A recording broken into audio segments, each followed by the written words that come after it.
வணக்கம். So love birds வந்து பார்த்திங்கன்னா எக்கு லே பண்ணி ஹேட்ச் ஆனதுக்கப்புறமேட்டு லவ் பேர்ட்ஸ் வளர்க்குறவங்களோட முக்கியமான வேலை என்னன்னு கேட்டிங்க அப்படின்னா, லவ் பேர்ட்ஸ்க்கு வந்து பார்த்திங்கன்னா ஃபுட்டு வந்து கரெக்டான டயத்துக்கு வச்சிடணுங்க.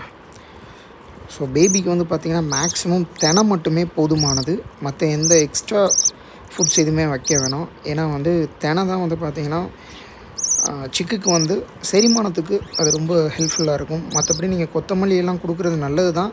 இருந்தாலும் தினை இது வந்து பார்த்திங்கன்னா ரொம்ப பெஸ்ட்டு. ஒரு 15 டேஸ் ஆனதுக்கப்புறமேட்டு வந்து பார்த்திங்கன்னா நீங்கள் மற்றபடி இந்த சுண்டல் மற்றது என்ன கொடுக்குறீங்களோ அது எல்லாமே கொடுக்கலாம். ஸோ பேபி சிக்காக இருக்கும்போது என்ன கொடுக்கணும்னு பார்த்திங்கன்னா மெயினாக பேரண்ட்ஸ் பேர்டுக்கு வந்து பார்த்திங்கன்னா தினை கொஞ்சம் அதிக லெவல்லையே வைங்க. ஏன்னா வந்து பார்த்திங்கன்னா ஃபுட்ஸ் வந்து பார்த்திங்கன்னா ரொம்ப ரொம்ப முக்கியம். ஸோ தினை தான் வந்து பார்த்திங்கன்னா அவங்க ஹெல்த்துக்கு ரொம்ப நல்லதாக இருக்கும். அது இல்லாமல் பார்த்தீங்கன்னா வாட்ரு வந்து பார்த்திங்கன்னா அடிக்கடி மாற்றி வைங்க. ஸோ ஃபார் டேக்கு வந்து பார்த்திங்கன்னா ஒரு 2 டைம்ஸ்னாலும் மாற்றி வைங்க. நன்றி.